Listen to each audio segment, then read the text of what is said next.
Hello students, this is a case of monopoly market. इस case में monopoly firm क्या कर रही है, मोनोपोली फर्म दोनों मार्केट में एक ही प्राइस चार्ज कर रही है। तो इन केस अगर मोनोपोली मार्केट में मोनोपोली फर्म दो अलग अलग मार्केट में अलग अलग प्राइस चार्ज करे तो वो प्राइस डिस्क्रिमिनेशन होता है। हाउएवर इन दिस केस देखो अर्बिट्रेज यहाँ पे हो रहा है, अर्बिट्रेज का केस है यहाँ पे एक मार्केट से दूसरे मार्केट में प्रोडक्ट ट्रांसफ़र हो सकता है। तो इस सिचुएशन में क्या होगा, फर्म को सिंगल प्राइस चार्ज करना होगा दोनों मार्केट में। तो पहली मार्केट का डिमांड फंक्शन हमारे पास ये है, गिवन है Q A is equal to 20 minus P A. And in case of second market the demand हमारे पास ये दिया गया है, गिवन है हमारा Q is equal to 16 minus P B. And marginal cost दोनों मार्केट के लिए या एडिशनल आउटपुट जो फॉर्म करेगी वो 2 है दोनों केसेस में।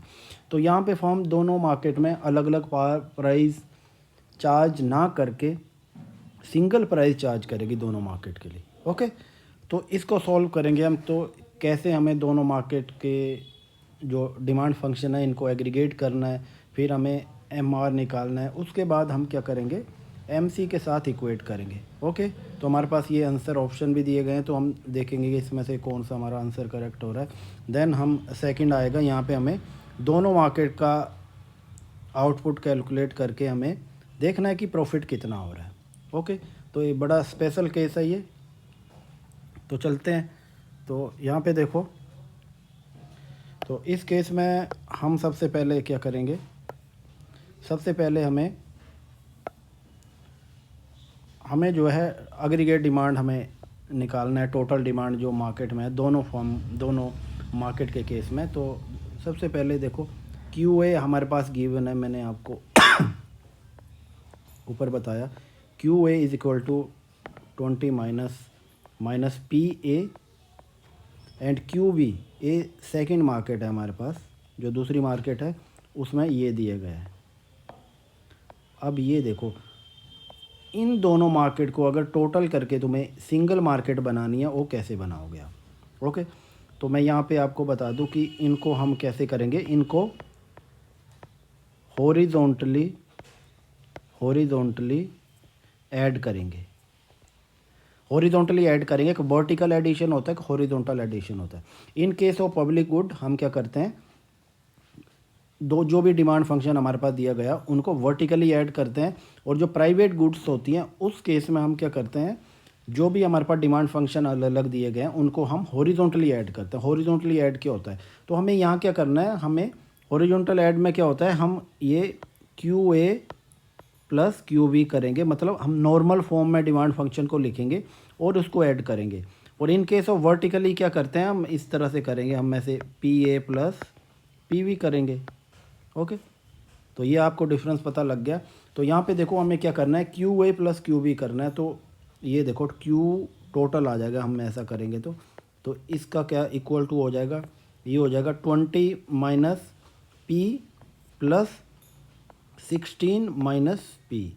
यहाँ पे देखो आप, हमने क्या किया है, इनको पी की रिस्पेक्ट में जो हमें नॉर्मल फॉर्म में जो डिमांड फंक्शन दिया गया उसी में हमें ऐड करना है। इन केस अगर क्यू इस साइड होता तो हम क्यू को उस साइड ले जाते, फिर हम इसको नॉर्मल फॉर्म में लिखते। इन केस इन्वर्स फॉर्म में दिया गया होता है डिमांड, तो उसको हम नॉर्मल फॉर्म में कन्वर्ट करते हैं, फिर हम ऐड करते हैं। तो ये चीज़ हमेशा आप माइंड में रखें कि हमें जब भी कोई चीज़ वर्टिकली ऐड करनी है तो हमें इसी फॉर्म में ऐड करनी है। इसमें बहुत ज़्यादा एरर के चांसेस होते हैं कि कभी कभी क्या होता है कि जैसे डिमांड फंक्शन हमारा ऐसे दिया गया, इन्वर्स फॉर्म में दिया, हम उसी को ऐड कर देते हैं। तो इन्वर्स फॉर्म में जो डिमांड दिया गया है उसको उस फॉर्म में ऐड नहीं करना, उसको नॉर्मल फॉर्म में कन्वर्ट करना है, फिर हमें ऐड करना है। ओके, तो हमारे पास आ गया। तो इसको देखो और आप सिंप्लीफिकेशन करेंगे इसकी, तो ये क्यू कितना आ जाएगा आपके पास, ये आ जाएगा 36 माइनस 2p। ये पी हमने क्या किया, इस पी को हमने ऐड कर दिया हम दोनों को, और 20 और 16 को कर दिया तो 36 आ गया। अब हम इससे क्या करेंगे, इसे थोड़ा हम इसको इन्वर्स फॉर्म में लिखेंगे हम। तो इन्वर्स फॉर्म में लिखेंगे तो यहाँ पे क्या आ जाएगा हमारे पास, ये आ गया 2p is equal to 36 minus Q आ गया। और पी को हम ऐसे यहाँ पे कर देंगे और ये आ जाएगा 18 आ जाएगा और ये माइनस 0.5 क्यू। तो ये हमारे पास इन्वर्स डिमांड फंक्शन आ गया किसका, ये टोटल डिमांड का हमने निकाला है, टोटल डिमांड जो मार्केट में है, market A and market V. ठीक है, तो यहाँ तक आपको पता लग गया। अब आगे चलेंगे, हम टोटल रेवेन्यू कैलकुलेट करेंगे। टोटल रेवेन्यू कैलकुलेट करने का फॉर्मूला आपको पता है, पी टाइम क्यू करेंगे हम। तो पी टाइम क्यू करेंगे तो यहाँ पे क्या आएगा, ये आ जाएगा पी कितना है 18 माइनस 0.5 क्यू आ जाएगा और इसको मल्टीप्लाई किससे कर देंगे, क्यू से कर देंगे। तो इसको सिंप्लीफाई करेंगे तो आ जाएगा 18 क्यू माइनस 0.5 क्यू स्क्वायर आ जाएगा। अब इसका क्या करना है, अब देखो, अब हमें क्या करना है, मार्जिनल रेवेन्यू निकालना है। टोटल रेवेन्यू का डिफरेंशिएट करेंगे तो आपके पास मार्जिनल रेवेन्यू आ जाएगा। तो मार्जिनल रेवेन्यू कैलकुलेट करने के लिए क्या करना है, इसको डिफरेंशिएट करना है आपको क्यू के रिस्पेक्ट में। क्यू के रिस्पेक्ट में डिफरेंशिएट करेंगे तो आ जाएगा 18 क्यू माइनस 0.5 क्यू स्क्वायर, ऐसे ही लिखेंगे। तो इसको डिफरेंशिएट करेंगे तो आ जाएगा 18 आ जाएगा, ये माइनस ये 2 को 0.5 से मल्टीप्लाई करेंगे तो ये पूरा 1 नहीं आ जाएगा, तो यही आ गया आपके पास। तो ये हमारे पास मार्जिनल रेवेन्यू आ गया, मार्जिनल रेवेन्यू आ गया। And marginal cost is given $2 दिया गया, ये हमारे पास मार्जिनल कॉस्ट आ गया। और प्रॉफिट कहाँ मैक्सिमाइज होता है, प्रॉफिट वहाँ मैक्सिमाइज होता है जहाँ पे M R is equal to M C, यहाँ पर प्रॉफिट मैक्सिमाइज हो रहा है, ये आपको पता है। तो इन वैल्यू को सब्स्टिट्यूट करेंगे तो मार्जिनल कॉस्ट का जो वैल्यू हमारे पास आ रहा है वो कितना आ रहा है, 2 है, और मार्जिनल रेवेन्यू 18 माइनस क्यू है। तो ये 18 minus Q is equal to 2 कर दिया मैंने, 2 कर दिया। तो यहाँ पे क्यू कितना आ जाएगा, तो ये आ जाएगा 18 minus 2 is equal to Q, और क्यू आपके पास 16 आ गया। तो ये क्यू आपके पास 16 आ गया, 16 आ गया। तो इसको और आगे चलते हैं। तो अब देखेंगे कि P हमारे पास क्या है। तो P का वैल्यू क्या है, P इज़ इक्वल टू ये गिवन है हमारा टोटल जो एग्रीगेट डिमांड है उसका, P is equal to 18 minus 0.5 Q. अब क्यू का वैल्यू सब्स्टिट्यूट करेंगे, यहाँ पे क्यू का वैल्यू सब्स्टिट्यूट करेंगे तो 18 माइनस 0.5 और क्यू का वैल्यू हमारे पास 16। तो इसको और आगे करेंगे तो आ जाएगा 18 माइनस 8। तो ये प्राइस कितना आ गया आपके पास, 10। तो ये हमारे पास प्राइस आ गया किसका, कि दोनों मार्केट में हम सेम तरह का प्राइस कैलकुलेट चार्ज करेंगे। तो यहाँ तक पता लग गया। मैं आपको और एक अच्छी चीज़ बताता हूँ यहाँ पे। तो आपको अगर कहीं कन्फ्यूजन है कि अगर आपका क्वेश्चन गलत है सही है, तो देखो आपको क्या करना है, इस प्राइस को क्या करना है, मार्केट ए का डिमांड फंक्शन और बी का डिमांड फंक्शन है, उसमें आप सब्स्टिट्यूट करो तो आपका टोटल क्वांटिटी आपका इसके 16 के इक्वल होना चाहिए। तो देखो यहाँ पे क्यू ए का आपको पता है, तो ये आपका डिमांड फंक्शन है, उसमें 20 माइनस पी है। तो पी का वैल्यू कितना आ रहा है हमारे पास, 10 है। तो इसमें कितनी क्वांटिटी आप सेल करोगे, 10 कर लिया। और क्यू बी कितना है आपके पास, क्यू बी मार्केट में आपका 16 माइनस पी है। तो पी का वैल्यू आपके पास कितना है, 10 है। तो ये आपका कितना आ गया, 6 आ गया। तो यहाँ देखो मार्केट ए में आप 10 यूनिट ऑफ कमोडिटी सेल करेंगे और मार्केट बी में 6 करेंगे, और टोटल आपके पास 10 प्लस 6 कितना हो गया, ये 16 हो गया। तो इसका मतलब आपका आंसर बिल्कुल सही आ रहा है। तो दोस्तों यहाँ पे आपने देख लिया कि किस तरह से हमने कैलकुलेट किया, कि सिंगल प्राइस जो हमने कैलकुलेट किया वो हमने कैसे किया है। अब चलो आगे चलते हैं। आगे चलेंगे तो हम देखेंगे कि हमें आगे चलते हम देखेंगे कि हमें अब प्रॉफिट कैलकुलेट करना है। और तो हमने कर लिया, यहाँ पे प्रॉफिट का फॉर्मूला क्या है। प्रॉफिट कैलकुलेट करने के लिए हमें क्या करना है, आप ऐसे कर लो, P माइनस ए सी, ये P माइनस ए सी करे तो आपका पर यूनिट का प्रॉफिट आ जाता है, ए कमोडिटी में कितना प्रॉफिट हो रहा है, और Q कर दे, Q से मल्टीप्लाई कर दे तो टोटल प्रॉफिट आ जाएगा। तो P कितना है हमारे पास, P का वैल्यू हमारे पास 10 है और AC कितना है 2 है। अगर एक और चीज़ मैं आपको यहाँ बताता हूँ, जैसे मार्जिनल कॉस्ट कांस्टेंट है 2 है, तो इस सिचुएशन में क्या होगा, एवरेज कॉस्ट भी 2 ही होगी। कांस्टेंट है तो एक ही होगी दोनों, तो मैंने वही AC की जगह लिखा है। और हमारे पास आउटपुट टोटल 16 है, तो कितना आ जाएगा, ये आ जाएगा हमारे पास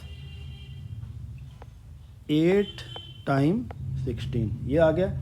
अब हमें इसको मल्टीप्लाई करना है, तो 8 टाइम 16 आ गया, तो इसको करेंगे हम, तो ये आ जाएगा हमारे पास 128।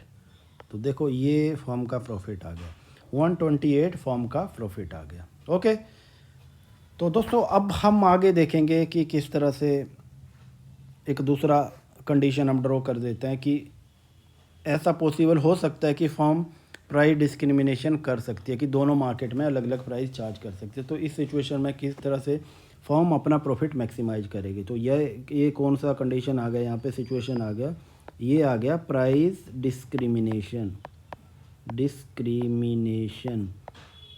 प्राइस डिस्क्रिमिनेशन, तो प्राइस डिस्क्रिमिनेशन में क्या होगा कि दोनों फर्म अलग अलग तरह से ट्रीट होंगी। तो देखो हम पहले फॉर्म ए की बात कर लेते हैं। फॉर्म ए की बात करेंगे तो हमारे पास डिमांड फंक्शन है 20 माइनस PA है, तो इसको इन्वर्स फॉर्म में लिखेंगे तो ये आ जाएगा हमारे पास 20 माइनस Q आ जाएगा। ओके, यहाँ तक हो गया। अब इसको क्या करेंगे, हम टोटल रेवेन्यू कैलकुलेट करेंगे इसका, तो टोटल रेवेन्यू आ जाएगा हमारे पास 20Q माइनस Q स्क्वायर आ गया। इसका मार्जिनल रेवेन्यू निकालना है तो हमें इसको डिफ्रेंशिएट करना, जैसे हमने ऊपर किया, तो ये आ जाएगा 20 माइनस 2Q आ जाएगा। तो ये हमारे पास मार्जिनल रेवेन्यू आ गया। अब आपको पता है कि हमारे पास marginal cost is equal to 2, ये दोनों फर्म के लिए सेम ही है। ओके, नहीं, दोनों मार्केट के लिए सेम ही है। तो इसको इक्वेट कर देंगे हम, इनको इक्वेट करेंगे तो क्या आ जाएगा, ये आ जाएगा marginal revenue minus equal to marginal cost. तो ये आ गया 20 minus 2Q is equal to 2, ये आ जाएगा 18 इज इक्वल टू 2Q, और Q का वैल्यू कितना आ जाएगा, 9 आ जाएगा। ओके, और इस मार्केट में फर्म कितना प्राइस चार्ज करेगी, तो प्राइस चार्ज करने के लिए फर्म को क्या करना है, फर्म को P इज इक्वल टू कितना है हमारे पास, 20 माइनस Q है। तो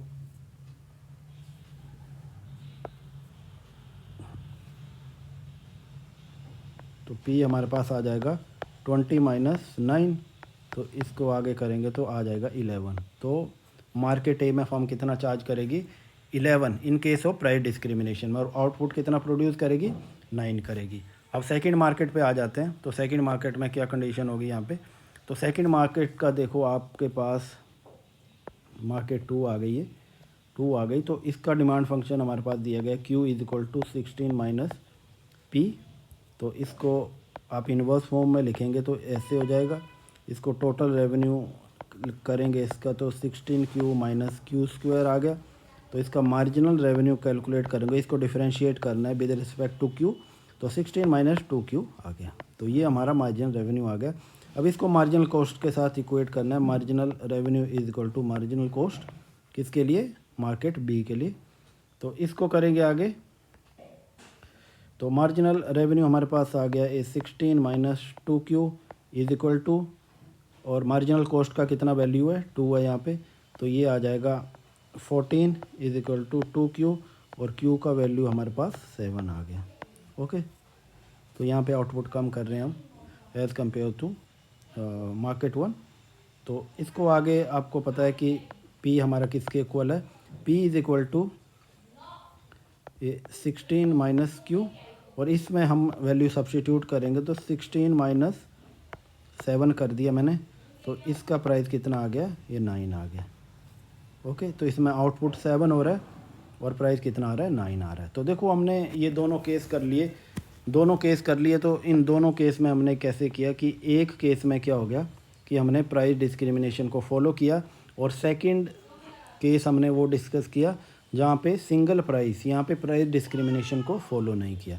जहाँ पे प्राइस डिस्क्रिमिनेशन होगा, फर्म दोनों मार्केट में अलग अलग प्राइस चार्ज करेगी according to the elasticity of demand.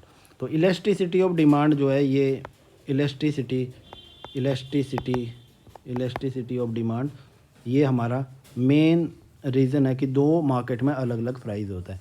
जहाँ पे जो है डिमांड ज़्यादा